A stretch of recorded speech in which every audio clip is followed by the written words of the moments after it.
Ouço Deus no murmúrio das águas dos rios. Ouço Deus no furor dos ciclones bravios. Ouço Deus no cantar matinal dos pardais.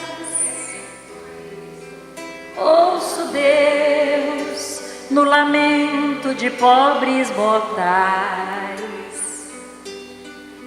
Vejo Deus nas estrelas perenes de luz. Vejo Deus no esplendor que a alvorada traduz. Vejo Deus no suave perfume da flor.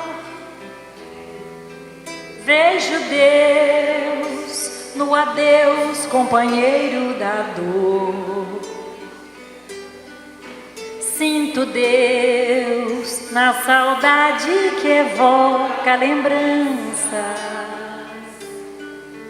Sinto Deus no morrer de febris esperanças. Sinto Deus na tristeza de ver-te partir. Sinto Deus na tua volta, irmão, a sorrir. Ouço Deus no murmúrio das águas dos rios. Vejo Deus no furor de ciclones bravios. Sinto Deus no cantar matinal dos pardais. Ouço Deus no lamento de pobres mortais.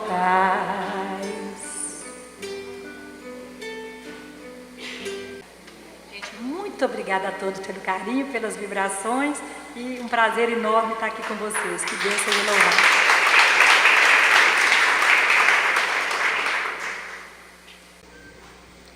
Muito bom dia a todos. Aos que estiveram conosco ontem, espero que tenham tido uma boa noite de descanso, que hoje é o dia de aprender um tanto mais. Nós estamos tendo uma oportunidade que a gente buscava há muito tempo e, como todo bom trabalhador, a agenda é cheia, a do Jacó não é diferente, né? Então a gente já está fazendo uma agenda para ele os próximos 10 anos, né, Jacó? Então, nós não vamos, assim, perder o tempo dele com a gente falando, porque o que a gente quer aqui hoje é aprender. E é isso que nós vamos fazer agora. Agradecendo muito a Deus por essa divina oportunidade de poder nos capacitarmos para esse empreendimento que naturalmente nós trouxemos como compromisso da nossa encarnação. E ao sairmos daqui, não olhemos para trás com tristeza por não havermos feito tudo que era possível. Todos, creio que conhecem Jacó, não vou falar muito mais. Ele é um trabalhador. E ele nos honrou ontem, finalizando a sua fala, falando que nós precisamos ser humanos, magnetizadores humanos, nos preparando para sermos magnetizadores divinos. Gratidão mais uma vez, Jacó. Deus te abençoe. A palavra é sua.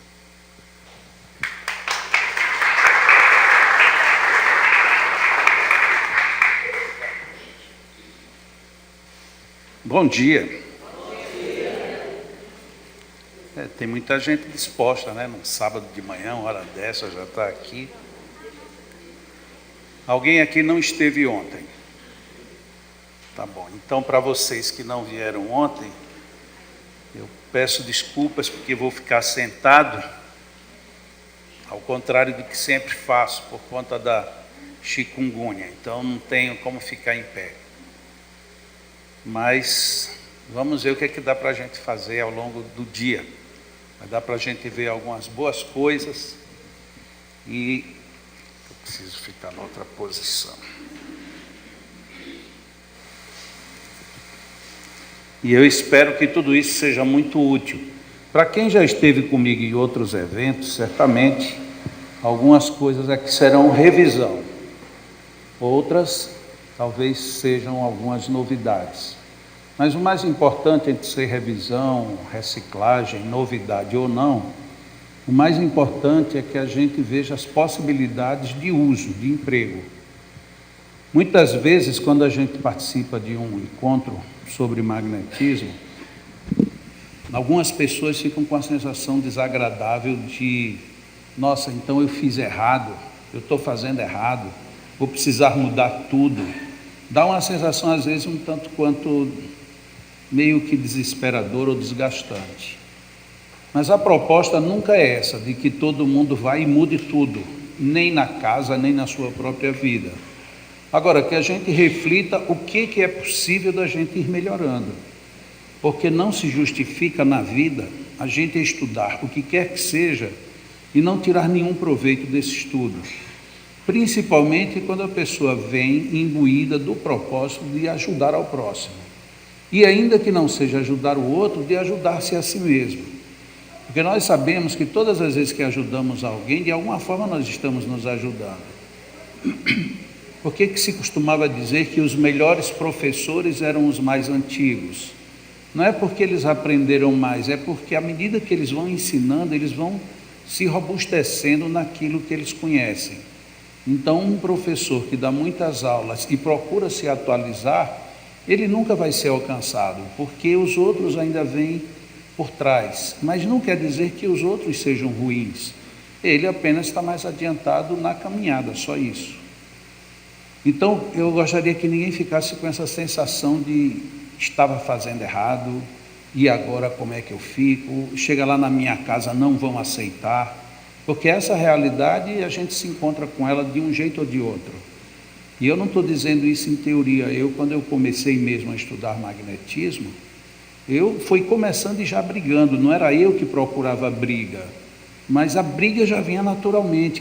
Quer dizer, então, que você sabe mais do que os outros?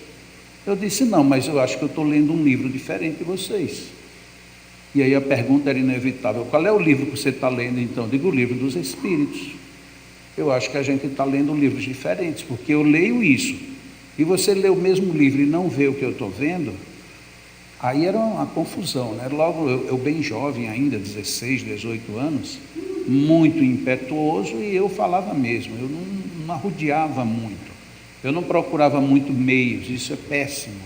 Depois que a gente amadurece, a gente descobre que tem meios melhores de dizer a mesma coisa.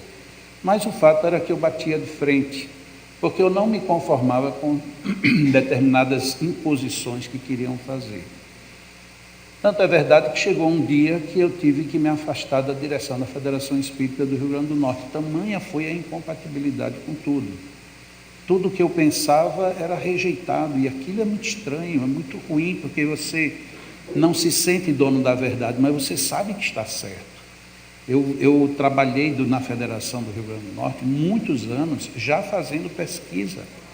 Desde que eu comecei a trabalhar com magnetismo, eu já tinha fichas, já tinha roteiros, já tinha critérios estatísticos de validação ou não. E chegar simplesmente alguém dizer: não, isso não vale de nada, isso não vale de nada, é esse comentário. Porque a gente, além de ter o estudo, ter a leitura, a gente tinha retorno. Mas essa briga que eu estou dizendo, não é que ela tenha sido pouco ou muito importante. O fato é que todo mundo que eu conheço que está na frente briga. Ou briga ou sai da linha, porque não tem muito o que fazer. O movimento espírita, ele é conservador, acredito eu, que pelo lado errado. Ele é conservador no sentido de faz tanto tempo que é assim.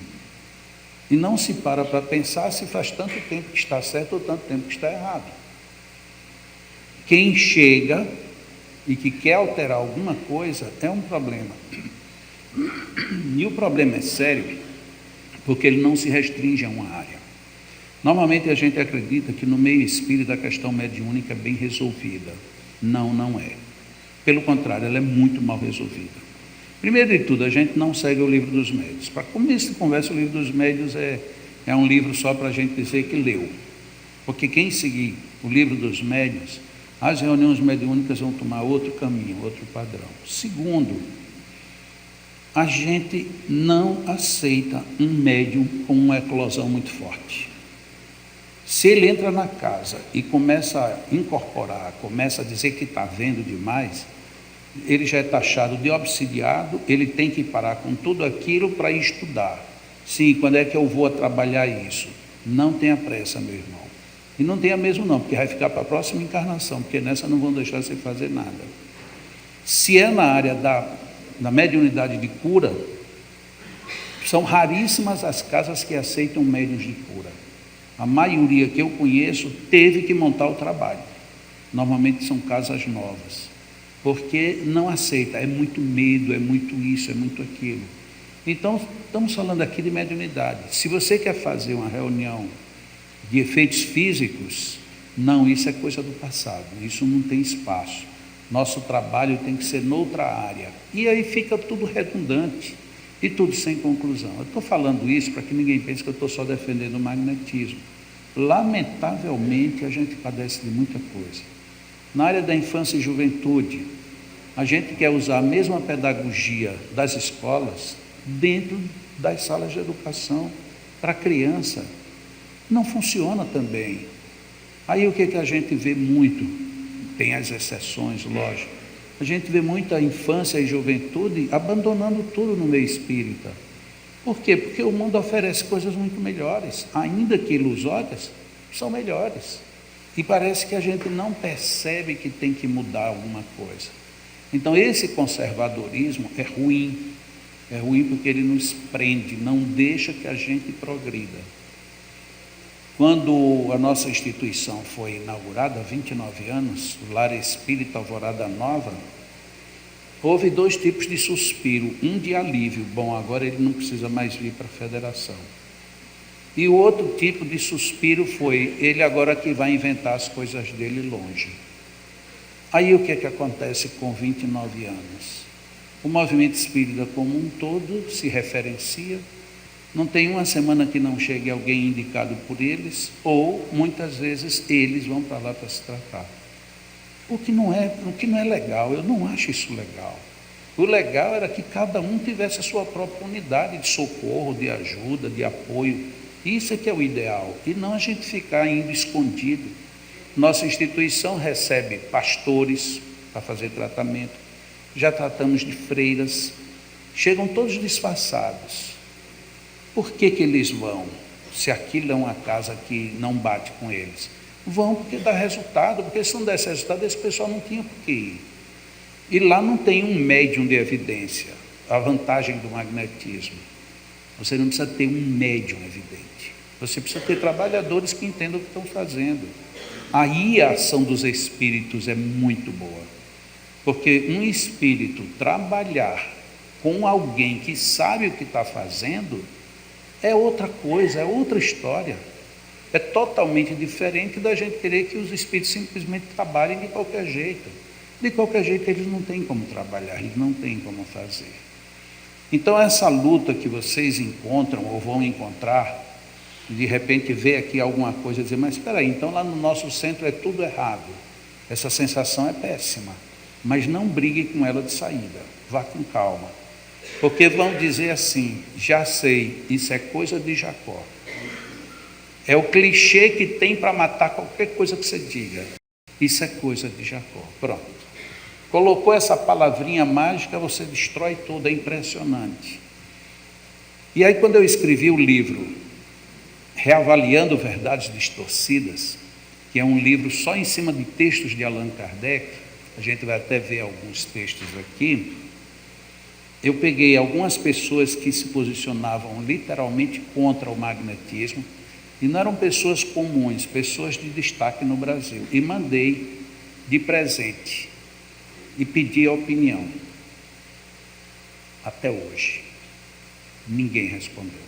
Para não dizer ninguém respondeu, teve 2 pessoas que acusou o recebimento do livro. Mas por que eles não respondem? Porque não tem como refutar. Não tem como você dizer que Kardec não disse. Não tem como você discordar do texto. E se você diz que está certo, aí você está assumindo que você está errado. Então, acho que ficaram com receio de eu pegar as respostas e publicar ou qualquer coisa que eu não faço. Simplesmente ficou todo mundo calado. Ninguém disse nada. Porque o livro é exatamente reavaliando as coisas que Allan Kardec disse e que o meio espírita distorce. Então, é um livro que, inclusive, muitas vezes as pessoas me perguntam: eu não entendo nada, eu quero começar. Eu pergunto: você quer começar a estudar magnetismo? Você trabalha em alguma casa espírita que não tem magnetismo? Tem. Então comece pelo livro Reavaliando Verdades Distorcidas. Comece por ele. Porque se você não tiver uma base em Kardec, qualquer pessoa lhe derruba. Porque não adianta você fazer porque Jacó disse, fazer porque Pedro apontou. Não, você tem que fazer porque você entendeu. E a melhor base para você entender é em Kardec. Pegue com ele. E aí depois você começa a poder discutir ou não discutir, avançar. É isso. Vamos lá, meu amigo. Livro dos Espíritos, questão 625. Qual o modelo mais perfeito que Deus deu ao homem? Jesus. Muito bem, mas a gente acredita nisso? Eu acho que não. Porque se a gente acreditasse, a gente seguiria Jesus. A gente não segue a Jesus. A gente o admira ainda. A gente acha que foi fantástico, foi uma criatura excepcional. Se discute até se ele foi o espírito mais perfeito ou não, que é uma discussão que eu acho que não é tão importante, mas o importante é a mensagem dele. Até que ponto a gente acredita. E se você acredita, quando é que você investe nela? Investe a que ponto? Ontem eu falei dessa passagem aqui, que ela volta. Ide antes as ovelhas perdidas da casa de Israel, e indo, pregai dizendo: é chegado o reino dos céus. Essa é a primeira parte que a gente já não faz. Acho que ninguém aqui tem coragem de chegar na casa de alguém que não aceita o Evangelho, ou que não aceita o Espiritismo, e você chega lá dizendo algo parecido: olha, eu estou aqui e eu estou trazendo para você o reino dos céus. Vamos dizer: pronto, ele me doidou. Ou então, com todo respeito, ele agora é protestante. Porque o protestante faz isso. Ele chega para você e fala sem tergiversar, ele fala com segurança. Eu fico impressionado com a segurança dos protestantes. Impressionado e bem admirado. Como eles são firmes. E eles seguem isso. A gente não consegue. Às vezes a gente chega num lugar, mas afinal de contas, você é o quê? Diz: não, a gente diz 3, 4 eu para poder dizer que estuda espiritismo, porque a gente não diz que é espírita, porque parece que a gente tem medo. O protestante não, é pelo traje, é pela Bíblia debaixo do braço, é pelo falar, tudo deles é: o Senhor está comigo, eu estou com o Senhor, que o Senhor esteja com você. Então eles já começam por aí de uma forma bem mais segura. E quando chega nos cultos, eles são quase que violentos nas curas. Deus vai curar vocês, amém? E as pessoas amém, e do meio do culto para cima, as pessoas começam a se sentir bem, termina, está quase todo mundo refeito de muita coisa. Eles são impositivos, e isso é o quê? Magnetismo na voz. Mas a gente não usa magnetismo. Na casa espírita dificilmente tem alguém que fale com ênfase. Normalmente a gente fala, e se for para pedir, então: meus irmãos, nós estamos atualmente aqui passando algumas dificuldades. Não é bem assim, porque por tudo que a gente passa, a gente merece. Olha como é que a coisa começa a diminuir. E eu tenho certeza que os bons espíritos vão nos ajudar, mas se vocês puderem colaborar com alguma coisa que não esteja fazendo falta, e aí vai diminuindo, quando termina, você pergunta onde é que está sobrando, porque você tem a sensação de que ninguém está precisando de coisa nenhuma. Já eles não, eles partem para cima. Se você confia no Senhor, para que o Senhor confie em você, uau, é um argumento forte. Eu não concordo, eu registro, mas eles têm um argumento forte. E a gente não tem um argumento. Tem aqui uma amiga, que é parenta de uma outra companheira espírita lá na Flórida, que ela tem uma gráfica. E tem um cliente que é pastor de uma igreja protestante lá nos Estados Unidos. E eu estava lá quando aconteceu isso. O pastor chegou e disse assim: olha, eu quero que você faça um orçamento desse material. E eram vários trabalhos. Ela disse: pois não. Aí ela perguntou: mas em qual é o tipo do material? Ele disse: o melhor. Tá bom, ele foi embora, voltou à tarde. E à tarde ela chegou e apresentou: olha, no material melhor é esse, ficou tanto. Agora aqui tem um outro material que fica bem mais barato. Aí ele disse: mas é igual? Não. É melhor do que o outro? Não. Disse: não, então eu quero nesse, porque para o Senhor o melhor. Uau! É interessante isto.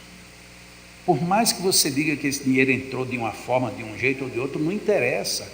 A consciência deles é para o Senhor o melhor. É o que eu tenho a oferecer. É o que eu quero. Se fosse para outra coisa, a gente poderia até ver preços diferentes. Eu quero o melhor. Isso eu fiquei bem impressionado no dia, porque é tão difícil. A gente vai num lugar, eu vou fazer um folheto lá para o Centro Espírita. Quanto é esse aqui? Olha, nesse papel bom vai sair por R$ 1.500. Mas tem nesse aqui que fica só por 700. Não, faz nesse outro mesmo. Por quê? Não, vai para o lixo mesmo. Ou seja, você já descartou antes de entregar. Psicologicamente, a gente já jogou fora. Bom, mas vamos aqui, né? E aí, a gente vai entrar aqui com as imagens? Então, fé em Jesus Cristo. Sangue de Cristo tem poder. Vamos lá. E aí, depois da história do é chegado o reino dos céus, aí vem aquilo que eu falei ontem, né? Curai os enfermos, ressuscitai os mortos, limpai os leprosos, expulsai os demônios, de graça recebestes, de graça dai. Se a gente acredita em Jesus, a primeira coisa que faria num centro espírita era não dizer mais que não cura, porque eu acho que é quase que unânime isso no meio espírita. Não podemos prometer curas. Não, ninguém vai prometer nada. Ali não é casa de promessa. Mas a gente vai curar, o que é diferente. Não é questão de fazer promessa. Eu vou te curar. Ah, mas e se eu não conseguir? Se você não conseguir, tem faltando alguma coisa. Procure o que está faltando. Não, mas e se a pessoa nasceu para viver doente? Pois ela vai viver doente e eu vou viver pesquisando. Porque uma coisa combina com a outra. Mas eu estou em busca da cura o tempo inteiro. Essa é a proposta de Jesus. Não é vamos ver o que é que dá para fazer. Não, é fazer. Então, se a gente tem Jesus como modelo e guia, que ele seja modelo e guia. Para tudo.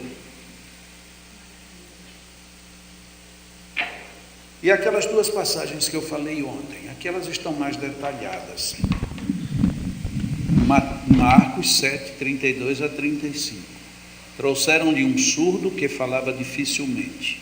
Um surdo que fala dificilmente naquela época, dá para se perceber que este surdo tinha ouvido em algum período. Então ele ficou surdo, falava dificilmente. E rogaram-lhe que pusesse a mão sobre ele. Então, quem pediu para atendê-lo já sugeriu o que seria o tratamento. Põe a sua mão sobre ele para que ele fique curado. Porque na maioria das vezes era assim que Jesus curava. Mas aí o que é que Jesus faz? Tirou de entre a multidão, levando-o, no caso, à parte, meteu-lhe os dedos nos ouvidos e, cuspindo, tocou-lhe a língua. Então, essas aqui são duas gravuras que tem fácil na internet, que algum artista imaginou isso, Jesus aqui com os dedos nos ouvidos e no outro momento ele tocando a língua já com a saliva. Isso aqui são técnicas. Essa técnica aqui se chama introjeção magnética. Isso é uma técnica que ela é muito utilizada não só para problemas auditivos, mas muitos problemas neurais. Você introduz, não é introduzir o dedo no ouvido, mas você introduz um jato fluídico É como que se aquilo se tornasse como uma espécie de raio laser e você vai procurar a zona afetada. É óbvio que isso não é uma técnica simples, ela é bem mais complexa. A pessoa já tem que ter um certo refinamento para trabalhar com isso, mas é extremamente viável.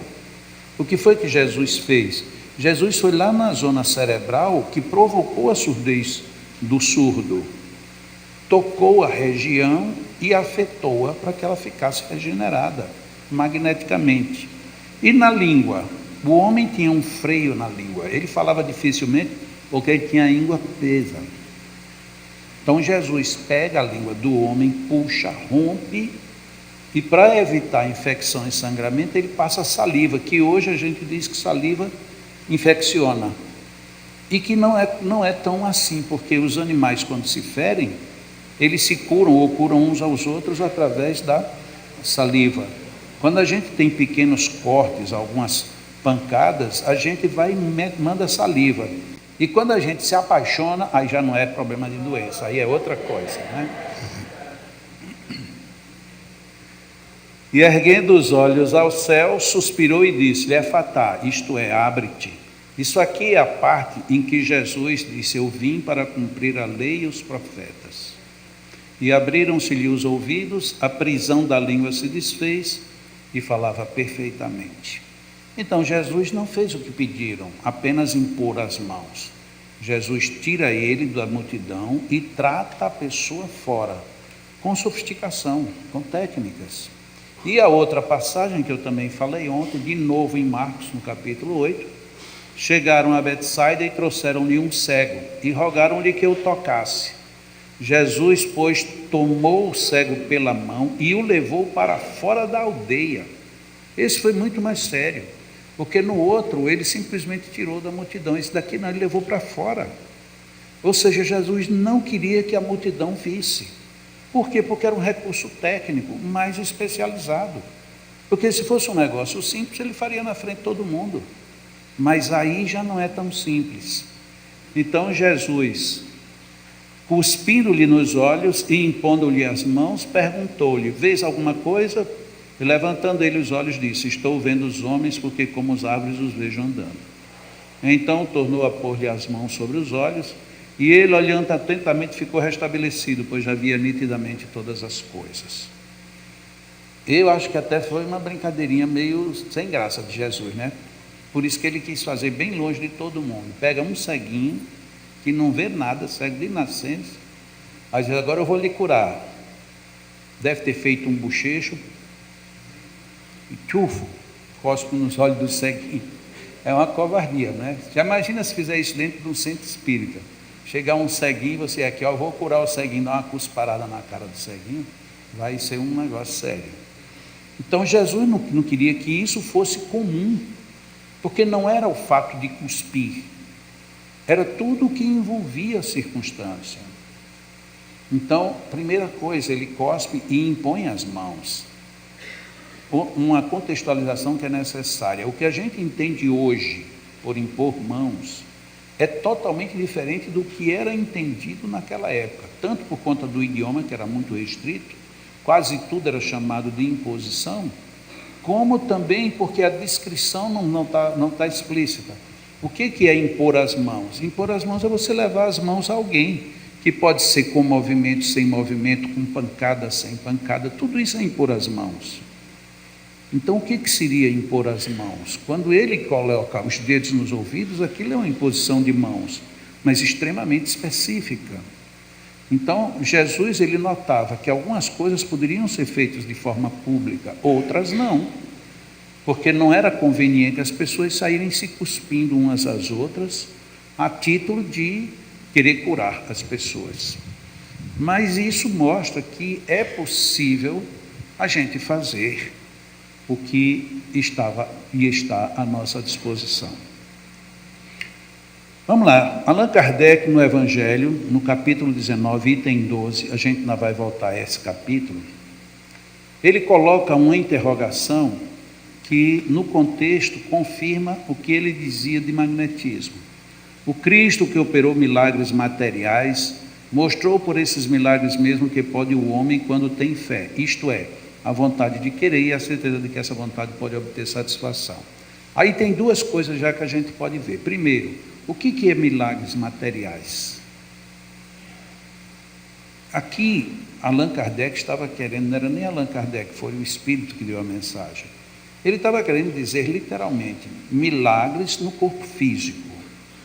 Jesus fez alterações físicas, porque uma pessoa que era cega de nascença voltar a ver, isso é um milagre material.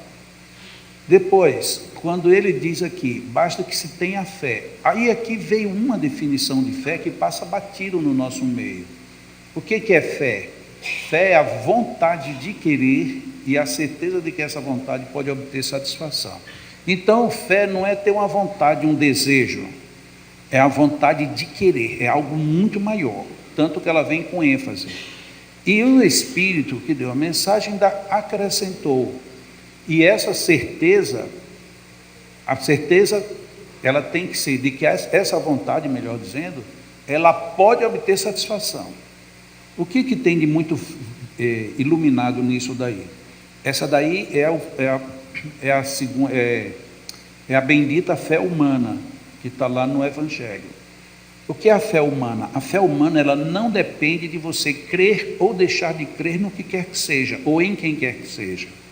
Você pode ter fé se dizendo ateu, porque ela não está fazendo qualquer vínculo com nada que seja divino. É a vontade que você tem de querer uma coisa e a certeza de que isso vai te mover a você chegar ao sucesso do que você quer. É um aluno, é um profissional, é uma maternidade, uma paternidade. Olha, eu vou ser um grande pai, vou me preparar para isso. E você se prepara e se transforma num grande pai. E assim sucessivamente. Eu quero ser um grande comerciante, eu quero ser o que for. Se você quer ser uma pessoa de cura, você pode curar através da medicina, você pode curar através da oração, você pode curar através do magnetismo, ou até mesmo dessas infinitas variedades de terapias que a gente tem hoje. Agora você precisa querer fazer isso. Se você não quer, aí não adianta. Então é muito importante quando a gente fala assim, você sabe em que o seu profissional acredita? As pessoas confundem isso com em que religião elas seguem. Não é importante qual é a religião que ela siga, é qual é o nível da crença. Qual é a crença que ele tem? Ele duvida mais ou ele tem mais certeza? E qual é a crença e confiança que você tem no seu médico, por exemplo? Porque se você também não acreditar nele, você mata essa força. Então é preciso que isso seja resgatado na nossa vida, no sentido de que a gente tenha fé, mas essa fé que realiza. Aí Allan Kardec começa o questionamento sobre os milagres materiais. Também os apóstolos não operaram milagres, seguindo-lhe o exemplo?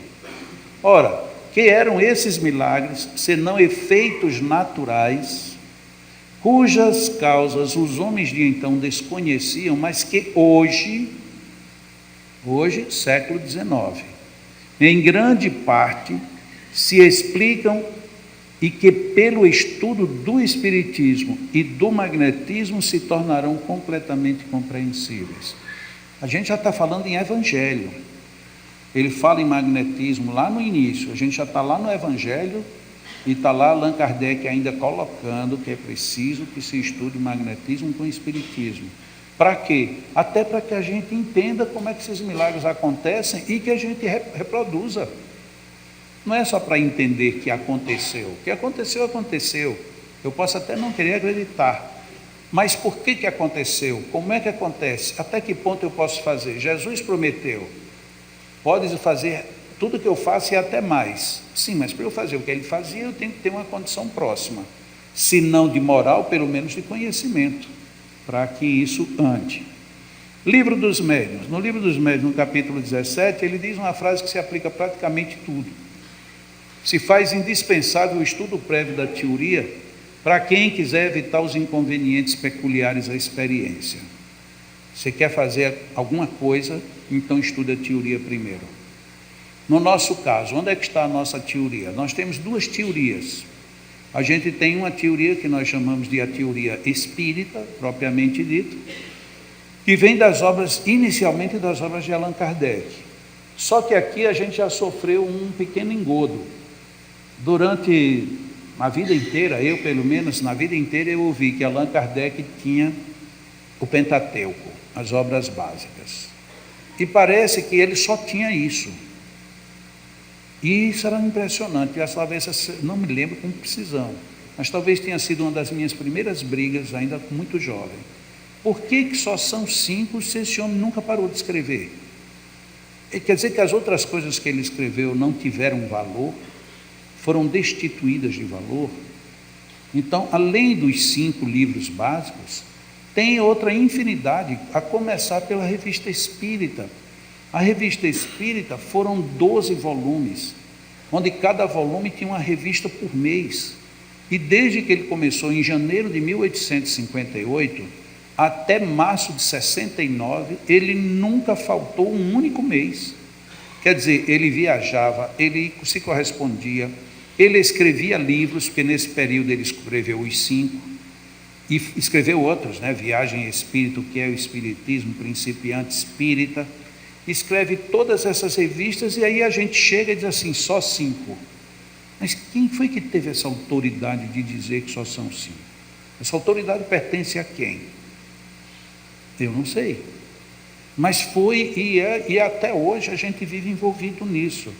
E quem queira conhecer Allan Kardec, mas conhecer mesmo, tem que conhecer a Revista Espírita. Não adianta ler a biografia, porque aqui a gente conhece o homem como ele pensava, como ele agia, o que era que ele fazia quando escreviam contra os livros dele. Ele ficava quieto, ele não dizia nada, ele rebatia, e mais ainda, ele era mais espírita do que nós. Allan Kardec, já no último ano de vida, ele faz publicar uma relação de obras que deveriam constar nas bibliotecas espíritas. Aí o que é que ele faz? Começa colocando as minhas obras, né? Livro dos Espíritos, Livro dos Médiuns, Revista Espírita. Ele começa já colocando tudo isso. Aí ele fala de outras obras que já tinham um cunho espírita, e depois ele sai. Obras de poesia que tocam no tema, aí está relacionado. Romances, história. Depois ele vai para magnetismo. Aí ele relaciona lá uma penca de livros de magnetismo. Aí lá no último item ele coloca assim, obras contrárias ao espiritismo.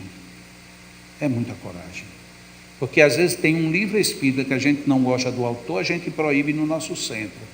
Allan Kardec sugeria que nas casas espíritas tivesse também na biblioteca a serviço do público as obras contrárias ao espiritismo. Por quê? Porque ele não tinha medo nenhum, ele sabia da segurança do espiritismo. Quando surgiu no Brasil o livro Violetas na Janela, aquilo foi uma polêmica danada. Por quê? Porque muitas casas espíritas disseram que aquele livro não era espírita. O livro é água com açúcar. E aí, vende ou não vende? Teve na época artigos, publicaram-se artigos feios contra o livro, uma coisa meio sem lógica.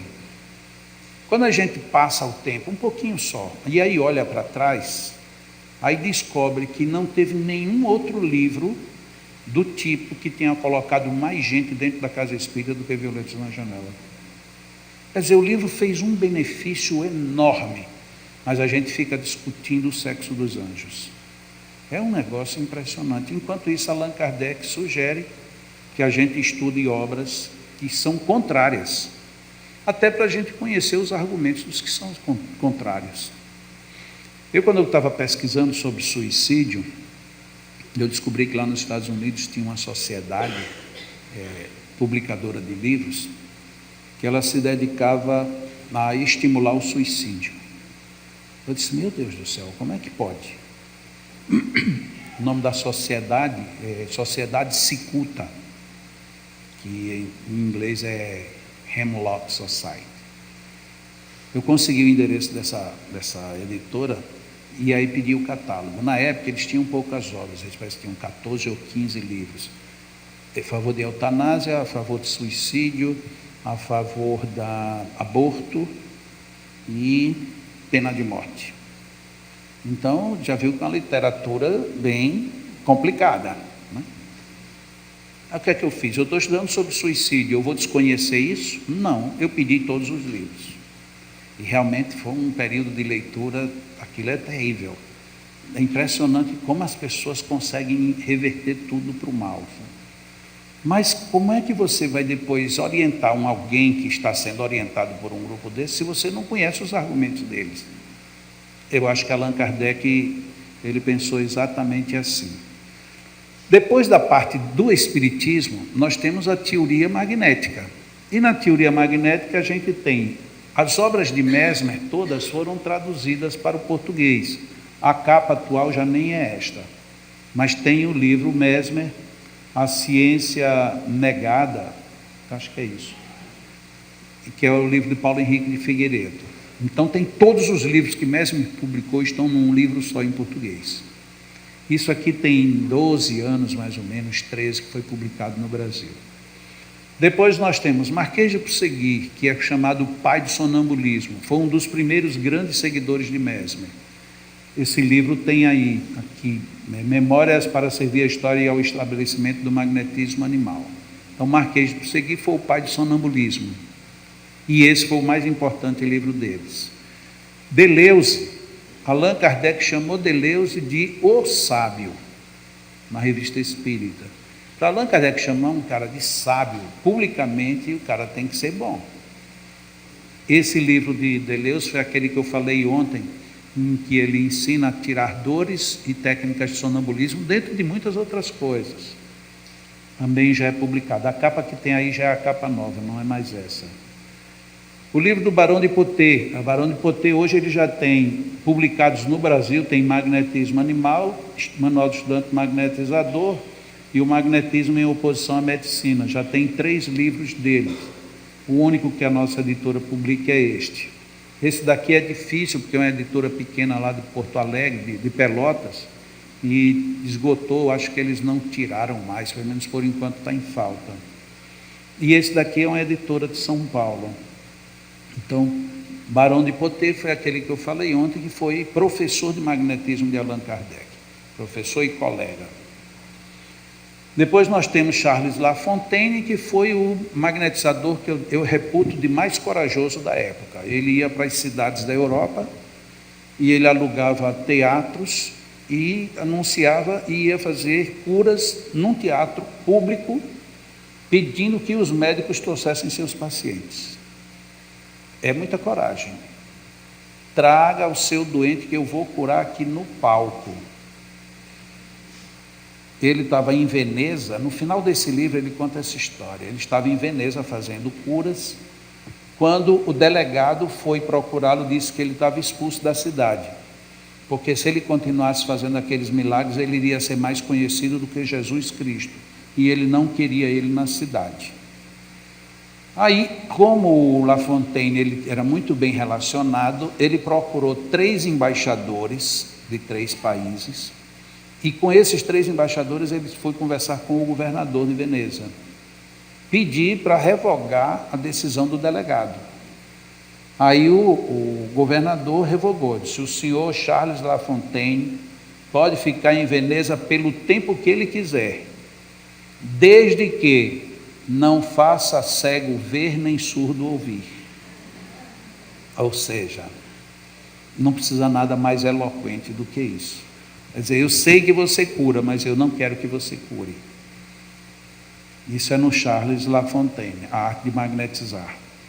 E tem esse outro livro, agora aqui de um magnetizador já moderno, Hector D'Urville, Teorias e Procedimentos do Magnetismo, que esse livro ele tem um detalhe interessante, só que de vez em quando esse livro também a gente não encontra ele, porque a editora fez a primeira tiragem e esse livro encalhou, e só desencalhou no dia que eu descobri. Aí eu praticamente comprei o estoque deles e saía vendendo. Onde eu falava, o pessoal queria, eu vendia. Aí eles tiraram uma segunda edição, aí demorou a sair, não quiseram tirar mais. Não sei como é que está hoje. Esse livro aqui, as 200 primeiras páginas, ele faz um resumo de Ponsegui, Deleuze, Potê e Lafontaine e Mesmer. Ele resume esses 5 aqui em 200 páginas. E as outras 300 e poucas páginas ele fala das experiências dele. Então é um livro bem interessante para a gente ver como é lá no começo do século passado, como é que funcionava o magnetismo.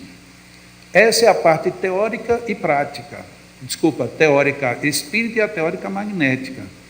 Mas fica a pergunta, esses livros todos que eu apresentei aí, todos eles, só tiveram tradução para o português de 12 anos para cá. Quer dizer, faz 12 anos que nós éramos absolutamente leigos da teoria. A gente faz um assunto que é técnico, sem teoria nenhuma. Porque fora disso, a gente tinha um único livro na publicação espírita, que se chamava Magnetismo Espiritual, de Michaelos, que ele pegou quase tudo de Deleuze. Então ele pegou de Deleuze e de Alphonse Biet. Alphonse Biet foi traduzido pela FEB lá nos anos 40, 50, mas a FEB tirou do prelo. Mas a santa é abençoada, a santa colocou de volta, né? Vocês sabem quem é a santa? A santa internet. Vão lá na santa internet que ela lhe devolve o livro. Está lá, todo publicado para quem quiser ver. Então, mas a FEB tirou, como tirou o livro Passe, como tirou tudo que fala sobre passe, inclusive magnetismo espiritual. Então a gente hoje em dia, o movimento espírita, se ficar a depender só de Federação Espírita Brasileira, fica órfão, não sabe o que é magnetismo, porque a FEB não publica nada sobre magnetismo, enquanto magnetismo. Tem até uma obra aí que fala com o nome de magnetismo, publicado por ela, mas quando você vai ver, tudo é para no final você só fazer imposição. Isso não é magnetismo. Isso é o suprassumo da compactação de uma coisa que não funciona do jeito que está. Mas vamos lá.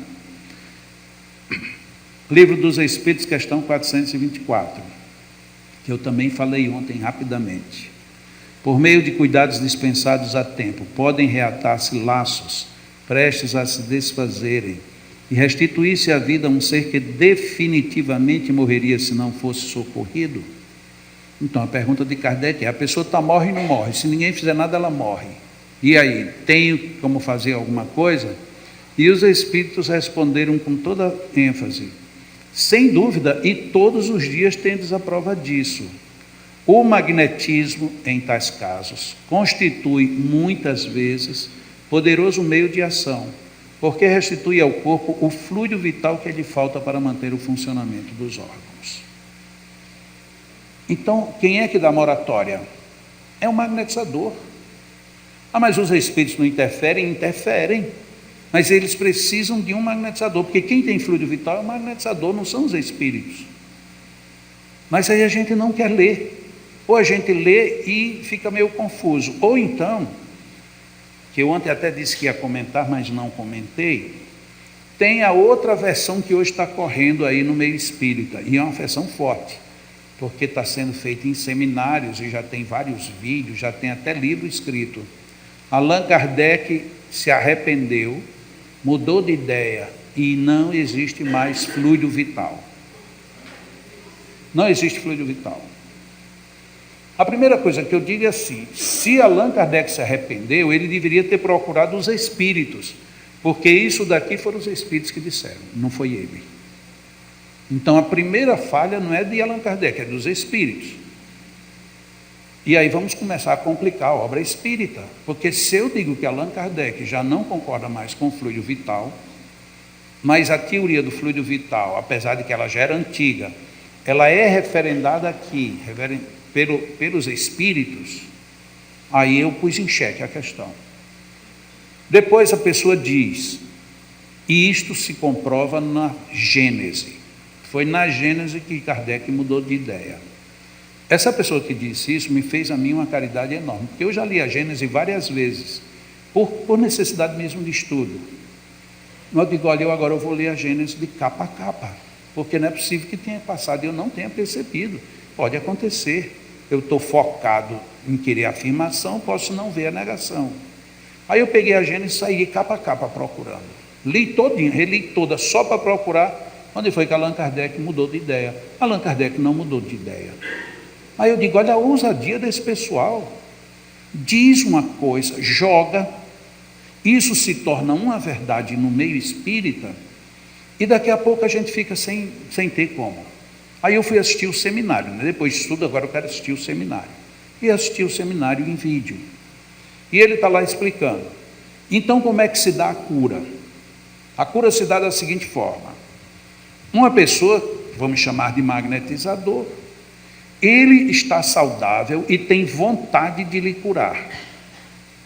Quando ele se aproxima de você, o seu corpo identifica a energia equilibrada dele e a sua própria energia, ou fluido, ele entra numa nova sintonia e você fica curado.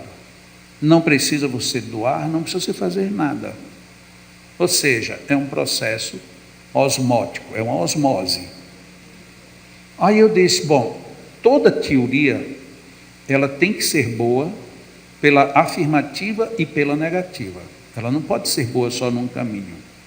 Então a negativa qual seria? Eu, por exemplo, eu de repente sou portador de um câncer de próstata, mas não sei que eu tenho câncer de próstata. Não sei, mas eu tenho. Eu ainda não senti nenhum sintoma, não fui a médico, não fiz exames, e portanto eu não sei que eu tenho câncer de próstata, mas tenho. E vou aplicar passe no homem.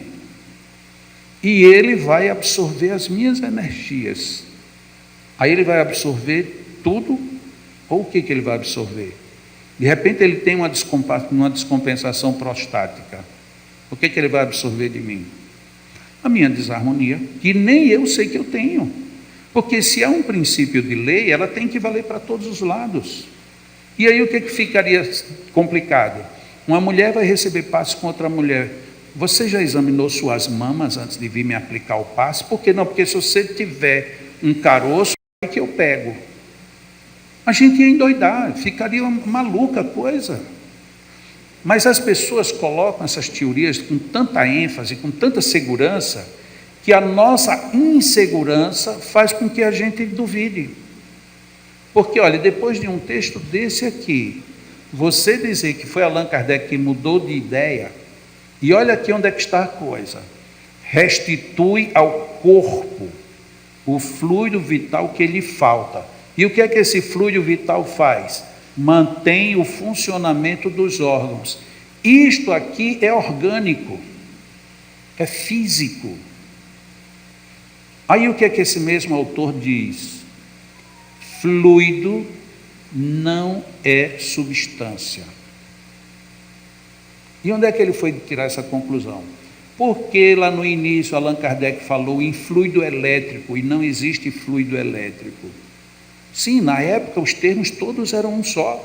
Era fluido elétrico, era fluido magnético, era fluido universal, era fluido vital, tudo recebe o nome de fluido. Agora, porque hoje não se adapta a palavra fluido elétrico com a eletricidade, você quer dizer que o fluido vital então é o quê? E aí fica faltando definição. Estou voltando ao assunto, porque agora aqui está o texto, mas principalmente para a gente ficar muito alerta, porque nós estamos sendo bombardeados de uma forma vil, que isso é uma forma muito infeliz, porque tira o nosso chão, você fica sem base. Você imaginar que Allan Kardec se arrependeu de fluido vital, não sobra pedra sobre pedra na teoria espírita, pelo menos no que diz respeito aos fluidos. Vai tudo à bancarrota. Revista Espírita, setembro de 1865. A vontade ainda onipotente para dar aos fluidos as qualidades especiais apropriadas à natureza do mal. Vejam bem, estamos aqui em setembro de 1865. Este ponto que é capital, portanto isto é muito forte, se prende a um princípio ainda pouco conhecido, mas que está em estudo, o das criações fluídicas e das modificações que o pensamento pode fazer a matéria suportar. O pensamento que provoca uma emissão fluídica pode operar certas transformações moleculares e atômicas, como se vê isto se produzir sob a influência da eletricidade, da luz ou do calor. Isso Allan Kardec escreve em 1865, e ainda hoje a gente duvida das possibilidades que nós temos. Em que campo? No campo das criações fluídicas. Como é que um magnetizador pode querer magnetizar determinados determinados problemas se ele não pensar nisto. Quando a gente fala sobre os arrastamentos, quando a gente fala, por exemplo, encapsulamento, quando a gente fala nas possibilidades de curetagens energéticas fluídicas, se você não pensa nessa possibilidade proposta por Allan Kardec, isso tudo vai para o lixo. E mais uma vez, olha, isso aqui é um ponto capital, a da vontade, que tem muita potência para dar aos fluidos as qualidades especiais apropriadas para o que a gente quer trabalhar. Então, essa bendita vontade que a gente já falou ali quando definiu fé, ela é de extrema relevância para o trabalho de qualquer magnetizador.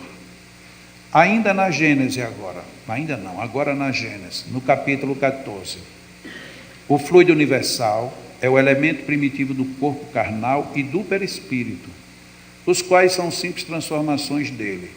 Ou seja, o corpo carnal e o perispírito são transformações do fluido. Pela identidade da sua natureza, portanto, corpo carnal e perispírito têm a mesma natureza, esse fluido condensado no perispírito pode fornecer princípios reparadores ao corpo. Muito bem, continuemos. O espírito, encarnado ou desencarnado, é o agente propulsor que infiltra num corpo deteriorado uma parte da substância do seu envoltório fluídico. Espera aí, esse cara disse que na Gênese ele mudou de ideia, disse que não é substância. Então quem é que está mudando de ideia? Estamos na Gênese. A cura se opera mediante a substituição de uma molécula malsã por uma molécula sã.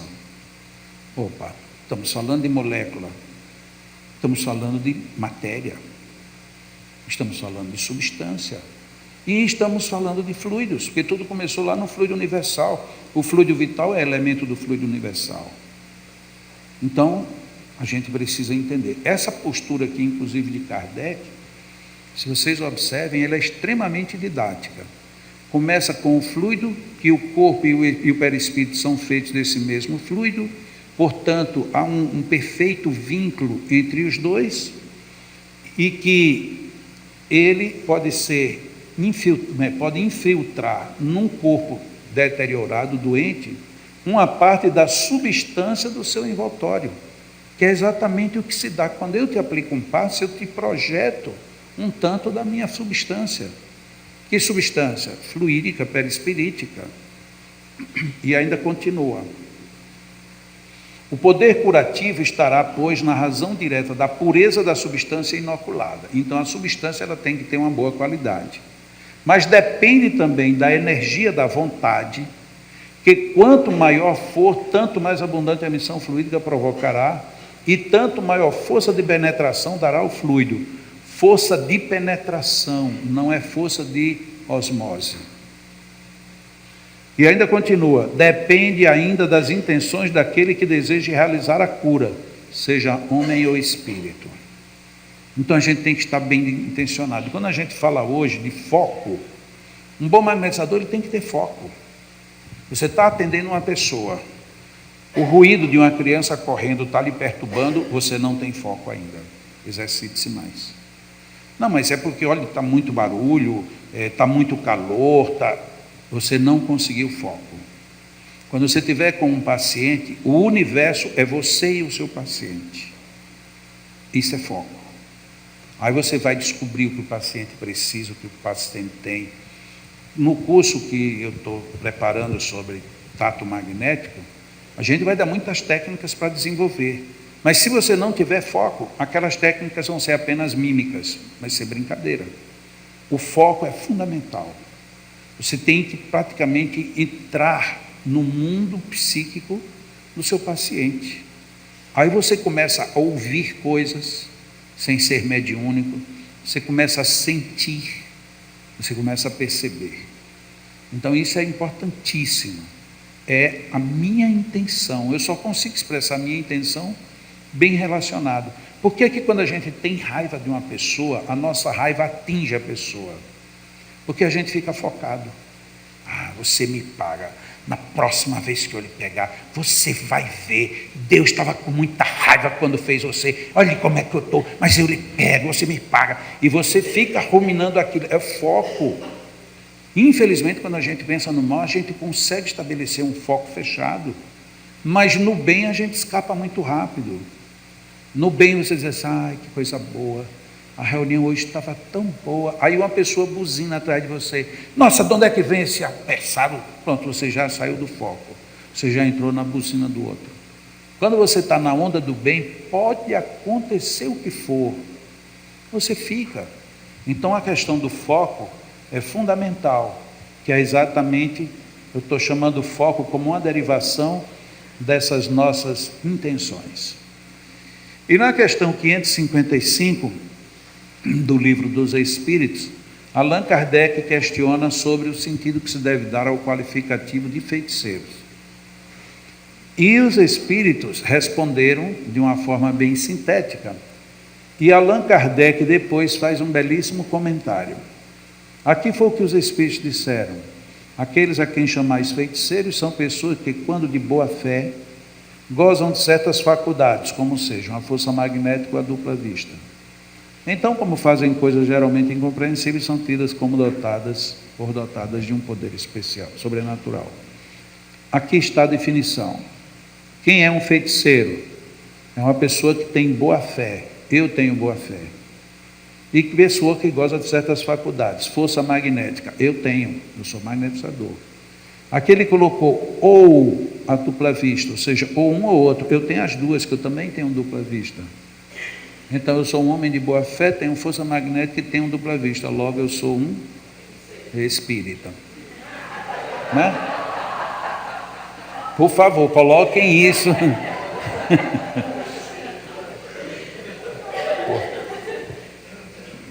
Um feiticeiro espírita.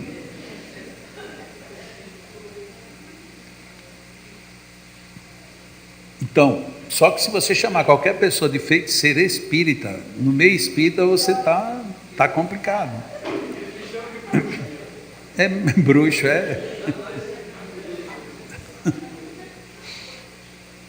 Aí dessa resposta, Allan Kardec colocou esse comentário. O conhecimento lúcido dessas duas ciências, magnetismo e espiritismo, que a bem dizer formam uma única, mostrando a realidade das coisas e suas verdadeiras causas, constitui o melhor preservativo contra as ideias supersticiosas, porque revela o que é possível e o que é impossível, o que está nas leis da natureza e o que não passa de ridícula crendice. Allan Kardec pegava pesado também, porque se a gente ler isso aí bem devagarzinho, a gente vai ver que a entonação foi diferente, não foi do jeito que eu li não. Ele fez assim, ó, o conhecimento lúcido. Vocês sabem o que é lúcido? Dessas duas ciências, que a bem dizer formam uma única. O que é que isso mostra? Mostrando a realidade das coisas e suas verdadeiras causas. Constitui o melhor preservativo contra as ideias supersticiosas. Agora, se a gente pega isso aí, só esse pedacinho, tire o magnetismo, o que é que vai sobrar muito no meio espírita? Superstição. Porque muita coisa vai faltar, substância para você evidenciar. Aí quando você não tem evidência, entra no campo da superstição. Ou então vem aqui para o final, não passa de ridícula crendice. Que não era para espírita se meter com ridículas crendices, mas como tem. Eu acho engraçado, como eu viajo muito, então muita gente me dá carona, uns vão me buscar no aeroporto, outros me levam e tal. E eu acho engraçado quando às vezes eu entro no carro de quem foi, aí tem um terço ou o retrato de um santo, preso no painel.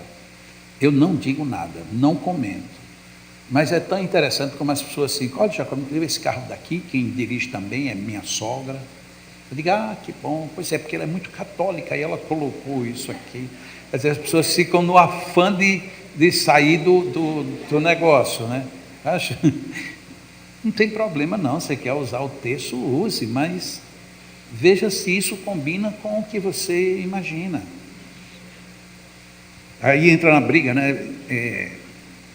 Tem um centro espírita que eu vou regularmente que eu digo é uma vez por ano, e eles fazem o Pai Nosso e a Ave Maria, para todo mundo rezar em voz alta. E já lá no terceiro ano que eu ia, aí um deles me perguntou assim: Jacó, você já vem aqui há um tempo e você nunca comentou que a gente reza a Ave Maria. Eu disse: sim, você quer o quê? Não, porque já veio palestrante aqui que fica escandalizado porque a gente reza a Ave Maria. Eu disse: sim, mas está escandalizado com o quê? Não, eu não sei. Ele disse: mas eu acho que eu sei. É que as pessoas começam a rezar sem nem ao menos pensar no que está dizendo. Aí diz: como assim? Digo: olha, imagine uma pessoa leiga, ignorante. Quando ela vê ave, ela pensa: ave é um passarinho. Ave Maria. Então ele vai dizer: Ave Maria. Então esse ave é uma ave ou é uma ave do Nordeste? Vixe, o que foi? Ele viu Maria e ele se espantou. Ou ave é uma saudação. Aí a pessoa ficou olhando para mim assim, meio, onde é que ele vai chegar? Né? Porque é um começo de história complexo, né? Cheia de graça. No Nordeste, quando você diz que a pessoa está cheia de graça, é porque ela está sem dinheiro, ela não tem nada. Aí como é que fica? Você vai dizer: vixe Maria, que não tem nada. Como é que fica? Não, mas está falando da mãe de Jesus. Pois é, o Senhor é convosco. Qual é o Senhor que está com ela? Aí eu saí rezando a Ave Maria, pegando partes por partes. Eu digo: a gente não pensa. Não é que a reza seja boa ou que seja fraca. O problema é que a gente começa: Ave Maria, cheia de graça, o Senhor é convosco, bendito sois vós entre as mulheres, bendito é o fruto do vosso ventre, Jesus. Quando terminou, o que foi que você fez? Nada, você está repetindo uma poesia. Só isso, você não está dizendo nada. Pai nosso que está no céu, santificado seja o vosso nome, venha a nós o vosso reino, seja feita a vossa vontade. Tem um livro de um ex-pastor dos Estados Unidos, que ele era presbítero, ele era um jovem, enquanto jovem, ele era da igreja de dentro. Aí ele foi fazer medicina. Quando ele fez medicina, entrou para o ambiente de universidade, aí deixou a igreja de lado.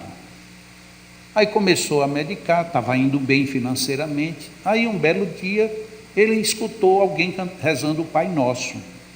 E quando ele ouviu o Pai Nosso, aquilo incomodou ele. Disse: nossa, eu rezava tanto o Pai Nosso, faz tempo que eu não rezo um Pai Nosso. Aí quando ele chega em casa, ele se recolhe e diz: eu vou rezar um Pai Nosso. E aí começou lentamente: Pai Nosso que estás nos céus, seja feita a vossa vontade. Aí ele engasgou: peraí, mas eu nunca pensei qual é a vontade de Deus. Como é que eu estou pedindo para ser a vontade dele se eu nem sei qual é? E se a vontade dele eu não quiser, como é que eu fico? Aí ele começou a se questionar sobre essa parte do Pai Nosso, só essa: seja feita a vossa vontade. Em cima disso, ele fez uma pesquisa extremamente curiosa, a pesquisa das orações das pessoas pelos doentes do hospital. Aí ele contratou pessoas para rezar por uma ala, pessoas para rezar para outra ala, e uma outra ala do hospital ninguém rezava. Aí ele começou a tabular os resultados. Depois ele tabulou: rezar por pessoas que têm câncer para que elas fiquem boas do câncer. Vocês vão rezar para as pessoas dessa ala para que elas fiquem boas. Mas elas têm o quê? Não, é para que elas fiquem boas. E essas daqui vocês não rezam. E aí ele, com o tempo, ele tirou conclusões que a gente fica surpreso. Uma delas é que muitas vezes você rezar para que a pessoa fique boa é mais forte do que rezar para que ela fique boa da doença. Porque muitas vezes você ficar bom é uma estrutura, não é um foco. E quando você só mira no foco, você perde a estrutura. E aí lá no meio ele considera isso, que o câncer, como ele escapa, você está pedindo para curar um câncer, ele sai do lugar e você já não encontra mais o câncer.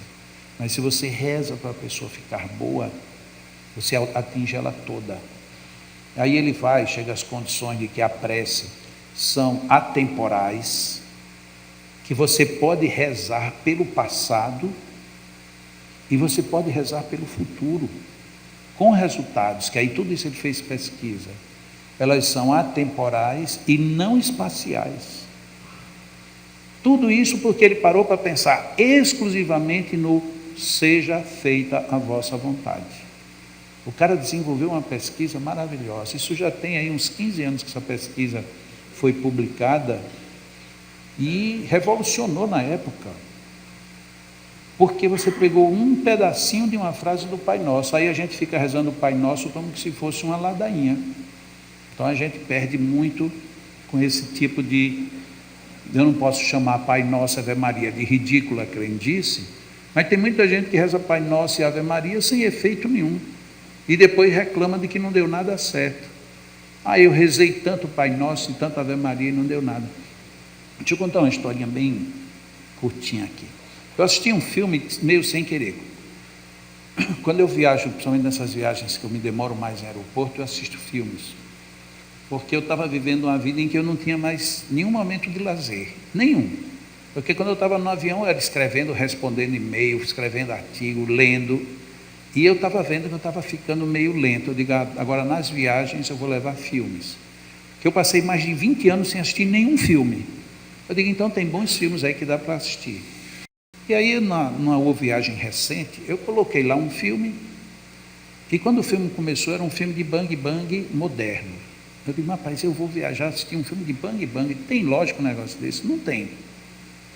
Mas tinha começado, eu disse, deixa eu ver como é que começa. Mas o começo é terrível, é desastroso. Tem um senhor cortando lenha, e dentro da sala estava a mulher ensinando a duas filhas as condições de advérbio e verbo.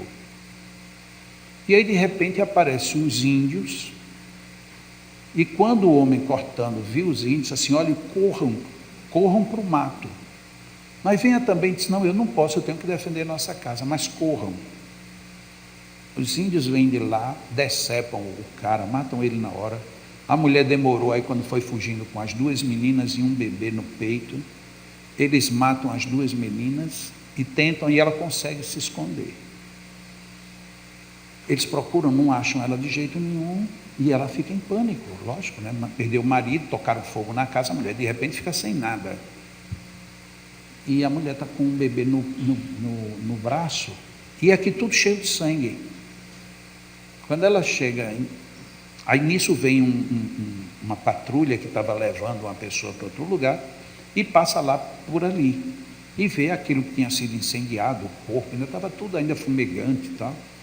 Aí ele entra na casa, está lá a mulher, os dois corpos das duas meninas, e ela com um menino morto no braço. E ela querendo que o menino mamasse e que as meninas acordassem. Então é uma cena terrível, né? E aí o rapaz lá com jeito convence de que as crianças tinham morrido, que tinha que ser enterrado, ela termina aceitando. Aí depois que passa tudo isso, aí ele pergunta, se agora? Ela disse, eu tenho muita fé. Ele disse, como é que é? Ele disse, eu tenho muita fé. Mas que fé que você tem? Você perdeu o marido, perdeu os filhos, você agora perdeu a casa, você não tem mais nada. Ele disse, se eu não tiver fé, vai sobrar o quê? Uau, aquela frase pagou o filme para mim. E se eu não tiver fé, vai sobrar o quê para mim agora? Aí não sobra mais nada. Eu achei muito curioso isso, porque às vezes a gente perde um anel e acha que perdeu a vida. A mulher perdeu praticamente tudo. E ela disse, não, mas eu tenho fé. Ele disse, mas você tem fé em quê? Eu tenho fé de que vai melhorar. É um exemplo. E isso faz com que a gente saia dessas crendices meio esquisitas da vida. Ao magnetismo não nos referiremos senão acessoriamente, mas de maneira suficiente para mostrar as relações íntimas das duas ciências, que na verdade não passam de uma. Magnetismo e espiritismo. Então a ele, Allan Kardec disse que não ia se referir muito, mas de maneira suficiente a mostrar as relações íntimas delas duas, que na verdade não passam de uma. Isso foi dito já em março de 1858, que aquela primeira foi no Livro dos Espíritos, abril de 57. Então, praticamente um ano depois, Allan Kardec reafirma que espiritismo e magnetismo são uma só ciência. E depois ele põe esse outro texto: o magnetismo e o espiritismo são, com efeito, duas ciências gêmeas, que se completam e se explicam uma pela outra, e das quais aquela das duas que não queira se imobilizar, ou que não quer, não pode chegar a seu complemento sem se apoiar sobre a sua congênere. Isoladas uma da outra, elas se detêm no impasse. Elas são reciprocamente como a física e a química, a anatomia e a fisiologia. Então, Allan Kardec volta a insistir na ligação entre magnetismo e espiritismo. Só relembrando historicamente, abril de 57, março de 58 e janeiro de 1869. Portanto, 2 meses antes dele desencarnar. Fica muito estranho quando a gente começa a dizer que Allan Kardec mudou de ideia. É muito estranho. Ele não mudou de ideia. Quem tem mudado de ideia são os dirigentes espíritas. A gente é cabeça dura demais. Porque isso aqui não é livro sagrado, escondido, que ninguém tem acesso. É na Revista Espírita. Está lá. Revista Espírita, janeiro de 1869.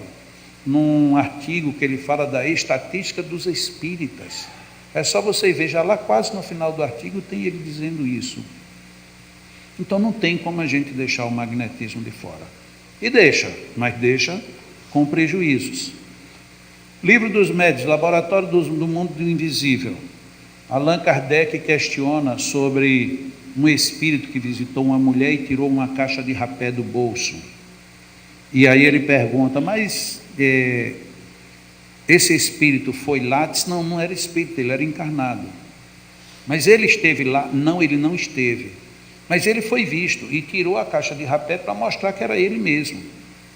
Aí Allan Kardec pergunta, mas essa caixa de rapé seria o duplo?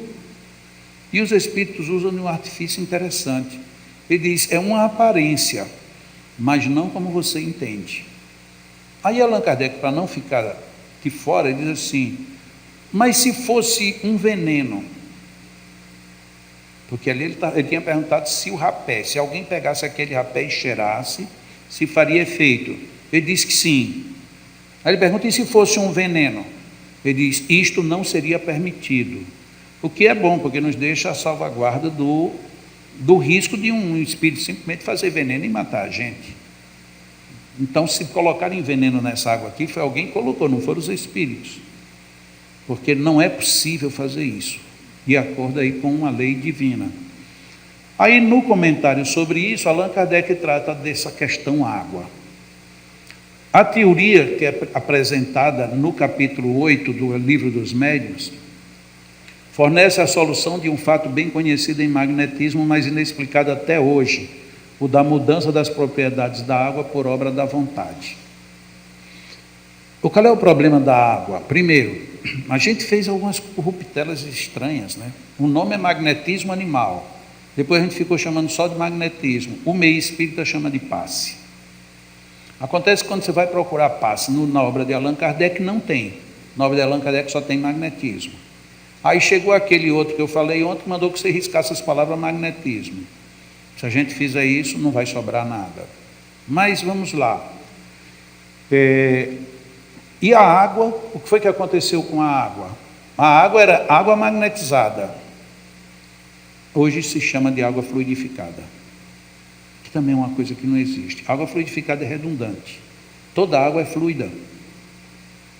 Então, água fluidificada é como se fosse água de fluido. Não, mas é porque aqui a gente no meio espírita quer dizer que é o fluido que entrou na água. Sim, mas por que não usou, não manteve o padrão? A água magnetizada já era o padrão. Isso é padrão desde Mesmer. Aí nós, do movimento espírita, foi quem mudamos, porque Allan Kardec continua chamando de água magnetizada. E aí aqui ele diz, o espírito atuante no processo de magnetização, o espírito atuante é o do magnetizador, quase sempre assistido por outro espírito. Ele, o espírito atuante, que é o magnetizador, ele opera uma transmutação por meio do fluido magnético. Então, quem magnetiza a água é o homem. E aí a gente bate em outro problema na casa espírita, que muitas casas espíritas não têm homem para magnetizar a água. Estou falando do homem não no sentido masculino. Não tem magnetizador. A água fica ali para os espíritos magnetizarem. Aí vem a explicação dizendo que quem magnetiza é o magnetizador. E como é que a gente fica? A gente fica sem saída. Porque ou entende e aceita, ou então a gente vai ficar meio que ridícula crendice. Não, essa água daqui os espíritos vêm e magnetizam. Sim, mas o fluido magnético, ele é essencialmente humano. Então a parte humana não tem na água. Como é que fica? E a parte espiritual é muito sutil. Quando eu falo lá no livro Passe sobre cola psíquica, é exatamente isso. O fluido espiritual é tão sutil que ele precisa de uma densificação humana. E essa densificação é que a gente chama de cola psíquica. Aí você vai e coloca só fluido espiritual na água, a água não tem como reter isso por muito tempo. Por isso que você precisa do fluido humano. Aí a explicação que tem lá no livro dos médiuns é essa. O homem, o espírito atuante é o do magnetizador, quase sempre é assistido por outro espírito. Quase sempre não quer dizer sempre. Pode ter momento em que não tem espírito, mas você magnetiza do mesmo jeito. Ora, desde que ele, o homem, pode operar uma modificação nas propriedades da água, pode também produzir um fenômeno análogo com os fluidos do organismo, corpo humano, donde o efeito curativo da ação magnética convenientemente dirigida. Então a gente pode sim, do mesmo jeito que magnetiza água, a gente pode magnetizar uma pessoa. Foi isso que Allan Kardec disse. Agora é preciso que a gente tenha uma direção conveniente. E como é que a gente tem uma direção conveniente? Quando se sabe o que se faz. É muito bonito você chegar, ver a Grace Abelha chegar aqui e tocar violão. A gente diz, vou pegar um violão e vou tocar. Vai, dá o violão. Se a pessoa nunca tiver estudado, ela é capaz de quebrar o violão e não consegue nada. Porque você tem que ter uma forma conveniente de colocar dedos, apertar e com a outra fazer ritmo. Mas eu pensei que era mais fácil, que eu vi ela tocando ali, ela nem estava nem aí. Pois é, mas porque ela já tem a conveniência do toque. Quem não tem vai ter que aprender. Aí a gente quer fazer magnetismo sem aprender. Quer fazer só, não, porque eu sinto. Tem muita gente que chega com isso, eu sinto umas energias, eu sinto um calor, eu sinto. Bom, você tem um bom potencial, provavelmente. Mas o que é que você vai fazer para desenvolver isso? Vai fazer alguma coisa? Não? Bom, se não fizer nada, é só um potencial. É a mesma coisa, é o desejo que eu tenho de tocar violão, mas não toco. Piano é a coisa mais linda do mundo, eu acho piano lindo. Principalmente quando aquelas pessoas tocam piano sem partitura, eu acho divino. O cara senta, dá uma ajeitada aqui, quando pousa as mãos, parece que os dedos sabem todos para onde vão, parece que cada dedo é inteligente. E a pessoa vai tocando e às vezes ainda olha para a plateia, sorri e os dedos não param. Eu disse, nossa, mas o cara não erra, uma tecla o cara não erra. Como é que pode? Aí você pergunta para um pianista, e aí, é fácil? Ele disse, é fácil. Mas você toca desde quando? Eu toco desde os 12 anos, já estou com 70. Realmente é fácil. Desde os 12 anos aos 70 você continua tocando, aí é fácil. Do contrário... Livro dos Espíritos, questão 483. Qual a causa da insensibilidade física que se observa em alguns convulsionários, assim como em outros indivíduos submetidos às mais atrozes torturas? Em alguns é exclusivamente efeito do magnetismo, que atua sobre o sistema nervoso do mesmo modo que certas substâncias. Ora, isso daqui era uma pergunta ou uma resposta que a gente deveria ter abraçado ela muito lá para trás. Porque se o magnetismo atua sobre o sistema nervoso do mesmo modo que certas substâncias, e a gente tem tantas patologias no sistema nervoso sem solução, se a gente tivesse avançado estudo em magnetismo há 100 anos, pelo menos, a gente talvez tivesse descoberto, antes do que qualquer outra ciência, curas de Alzheimer, de Parkinson, de esclerose e de tantas outras. Só que até hoje, apesar disso, a gente continua investindo muito pouco. Eu recebo e-mails semanais, toda semana eu recebo vários e-mails. Jacó tem uma síndrome de não sei o que eu nunca nem vi. O que é que você sugere que eu faça? Eu não tenho o que sugerir. Eu não sei nem que doença é. As pessoas querem receitas prontas. Ainda estamos na época de passar na farmácia e pegar a minha cura. Você quer comprar uma cura onde você não precisa fazer nada. Eu quero emagrecer. Como? Tem um remédio bom. Sim, mas passar fome você não quer, não. Fazer mais exercício também não. Agora, tomar uma cápsula, a cápsula da moda. Não, mas isso daí vai em compensação, vai afetar. Não, mas pelo menos eu eu entro em forma. É o que a gente quer fazer hoje com o magnetismo, a gente quer fórmulas prontas. A pessoa me escreve exatamente assim: como é que eu devo fazer para curar isso? E doenças complicadíssimas. A maioria delas, doenças que a medicina não está encontrando resposta. A pessoa quer que você dê uma resposta pronta. Não tem resposta pronta. Tudo tem investigação. E aqui é uma delas. A gente lá no Leão, a gente já trabalha há muitos anos, porque a gente é uma instituição que tem idosos. Já há muitos anos que a gente vem investigando Alzheimer e Parkinson. Os nossos idosos praticamente não têm Parkinson. E os que têm Alzheimer foi porque já chegaram. Mas mesmo assim o Alzheimer não vai para frente, ele fica ali naquele estágio. Mas é pouco para o que a gente precisa, ainda é pouco. A gente tem que descobrir mais coisas. Mas só vai descobrir se for lá em Natal? Não, em qualquer lugar do mundo a gente pode investigar. Agora tem que acreditar nessas possibilidades. Livro dos Médiuns, capítulo 14. Allan Kardec afirma: o médium é um intermediário entre os espíritos e o homem. Ora, o magnetizador, aurindo em si mesmo a força de que se utiliza, não parece que seja intermediário de nenhuma potência estranha. Então, o magnetizador, ele tira de si mesmo a sua força. E Allan Kardec diz: então quer dizer que não tem nenhum espírito na jogada? E os espíritos responderam para ele: é um erro. O que é um erro? A força magnética reside, sem dúvida, no homem. Opa, aqui está certo. Então a força magnética é do homem encarnado. Mas ela é aumentada pela ação dos espíritos que ele chama em seu auxílio. Então existe uma evocação. Não são os espíritos que estão de bobeira e vêm de qualquer jeito. Então é bom a gente observar bem como é que é estruturada a resposta. Se você magnetiza com o propósito de curar, por exemplo, e invoca um bom espírito que se interessa por você e pelo seu doente, ele aumenta a sua força, a sua vontade, dirige o seu fluido e lhe dá as qualidades necessárias. No livro não tem esses 4 números, eu coloquei aqui de propósito, só para a gente refletir. Em matemática, a gente aprende umas coisas bem interessantes. Uma delas é que qualquer coisa multiplicada por zero é zero. Pode ser o número que for, 3 bilhões 557 milhões, vezes zero, dá zero. Pronto, não tem para onde correr.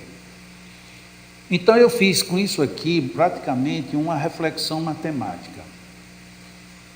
Se você magnetiza e vem um espírito para te ajudar, e esse espírito se interessa por você e pelo seu doente, como é que eu sei que um espírito pode se interessar por mim e pelo meu doente? Não pode ser um amigo só meu, porque ele vai ter que se interessar pelo paciente também. Logo tem que ser um espírito que tem afinidade com cura. Então às vezes a gente chama o espírito errado. Você pede um espírito que não tem nada a ver com cura para trabalhar com cura. Não dá certo. Você tem que chamar alguém da área. Esse espírito, então, o que é que ele faz, esse espírito? Ele aumenta a sua força. Aí aqui já começa a primeira complicação, que a gente chega no centro para aplicar um passe e fala assim: hoje eu estou arrasado. Hoje eu não tenho nada. Ou seja, força, zero. Os espíritos vão multiplicar por zero. Sobra o quê? Zero. Não sobra nada. Mas também eles aumentam a vontade. A sua vontade é assim: você chega no centro, você vem para o centro, diz: oh, meu Deus do céu, hoje é dia de aplicar passe. Jesus, me ajude. Aí você vem. Quando você vai chegando perto do centro, aí você vê muito carro e diz: meu Deus do céu, tomara que esteja tudo na evangelização. Porque se tiver muita gente para aplicar, só se tiver muito passista. Aí você entra, o salão está cheio. Aí você fica procurando os colegas passistas. Ih, fulano não veio. Meu Jesus Cristo, será que sou eu que vou ter que aplicar isso tudo? Olha a vontade, onde é que está? A vontade foi embora. Vezes o que os espíritos vão fazer, vezes nada, nada. mas também dirige o teu fluido. Mas a gente já disse quando chegou, meu Deus, hoje o dia foi terrível, eu gastei tudo. Eu não tenho mais fluido, não tenho força, não tenho energia, não tenho mais nada. Não acontece. Aí no final os Espíritos vão dar as qualidades necessárias.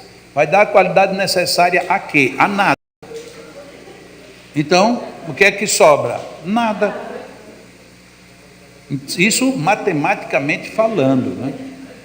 Então você não pode vir aplicar passes cheio de quizumba, não. Venha, hoje eu vou aplicar passe, hoje é meu dever, hoje eu vou e vou mesmo para fazer. Eu sei que nem todo dia a gente vem com esse ânimo, mas tem que vir. Tem que vir com gosto, porque senão fica difícil. Os espíritos não têm como ajudar. Aí a gente joga para eles. Não, eles que não puseram, eles que não fizeram. Ou então devolve para o paciente, né? Não, é porque não tem merecimento. Pronto. O tal do não ter merecimento é uma desgraça. Porque o paciente veio, rezou, se sacrificou, acredita, fica em oração lá, porque fica o pessoal querendo que você ore, você faz tudo. Aí quando chega no final, diz é porque não teve merecimento. Pronto, é uma desgraça. Era melhor ficar assistindo novela em casa, não é? É, porque passa tudo. Evangelho segundo o Espiritismo, aqui praticamente para a gente terminar esse primeiro módulo. O poder da fé se demonstra de modo direto e especial na ação magnética. Olha que coisa curiosa, no Evangelho, o poder da fé de novo vinculado ao magnetismo. Por seu intermédio, o homem atua sobre o fluido. O homem. Veja aqui, é muito claro isso. O homem atua sobre o fluido, agente universal. O homem modifica-lhe as qualidades. O homem lhe dá uma impulsão, por assim dizer, irresistível. É que eu acho que as pessoas não costumam fazer esse tipo de leitura, sabe? Fazendo a conexão. Quem é que faz isso tudo? É o homem. Atua sobre o fluido, modifica as suas qualidades e dá uma impulsão, por assim dizer, irresistível. Daí decorre que aquele homem, que há um grande poder fluídico, normal, junta ardente fé, pode, só pela força da sua vontade dirigida para o bem, operar esses singulares fenômenos de cura e outros. Veja que coisa curiosa, no Evangelho segundo o Espiritismo, os espíritos descartaram os espíritos. Perceberam? Os espíritos descartaram os espíritos, porque o homem pode fazer. Mas se você diz isso numa casa espírita, a casa bota você para fora. Que conversa é essa? Mas foram os espíritos lá no Evangelho que disseram que o homem pode e complementaram. Mas nem está aqui, ó, eu tirei da lâmina. Tirei, mas faz mal não. Vocês continuem lendo no capítulo 19, o item 12. O que ele diz lá no final? Fica isso como dever de casa, tá? Evangelho, item 12. Porque dá um fechamento bem legal isso aqui. Qualquer parte integrante do Espiritismo é por si mesma toda uma ciência, porque se liga ao magnetismo e abarca não só as doenças propriamente ditas, mas todas as variedades tão numerosas e tão complicadas de obsessões que elas mesmas influem sobre o organismo. Mais um texto. Certo é que por meio... aqui eu vou voltar. Aqui é Deleuze. Mas o que Allan Kardec diz no Evangelho, deixa eu ver se eu me lembro de memória. Ele diz assim, está aqui, ó. O magnetismo é uma das maiores provas do poder da fé posta em ação. É pela fé que ele cura e produz esses fenômenos singulares qualificados outrora de milagres. Repito, a fé é humana e divina. E aqui vem a frase que eu queria dizer. Se todos os encarnados se achassem bem persuadidos da força que em si trazem, e se quisessem pôr a vontade a serviço dessa força, seriam capazes de realizar o a que até hoje eles chamaram prodígios e que, no entanto, não passa de um desenvolvimento das faculdades humanas. A isso quem diz são os espíritos para a gente. um espírito protetor, que era o guia de Allan Kardec, dizendo que todas essas manifestações magnéticas podem ser enquadradas apenas como desenvolvimento das faculdades humanas. E aí a gente fica se batendo contra isso, não dá para entender. O texto é do Evangelho segundo o Espiritismo. Então está lá, é o final do item 12 do capítulo 19 do Evangelho segundo o Espiritismo. Porque se isso daí tivesse numa revista espírita ou num outro livro de Allan Kardec, a gente poderia até dizer que as pessoas não tiveram acesso. Mas o Evangelho todo mundo tem acesso. E todo mundo quase, aí já estou generalizando mais, mas quase todo mundo tem Evangelho no lar. E todo mundo pega essa mensagem, rapaz. Essa mensagem cai que é uma brincadeira, parece até um dado viciado. Se você abrir o Evangelho ao acaso, ele cai lá no capítulo 19. Então todo mundo já leu isso. Então por que a gente briga por conta? Não tem porquê. Vamos fazer um pequeno intervalo, daqui a pouquinho a gente continua, tá bom?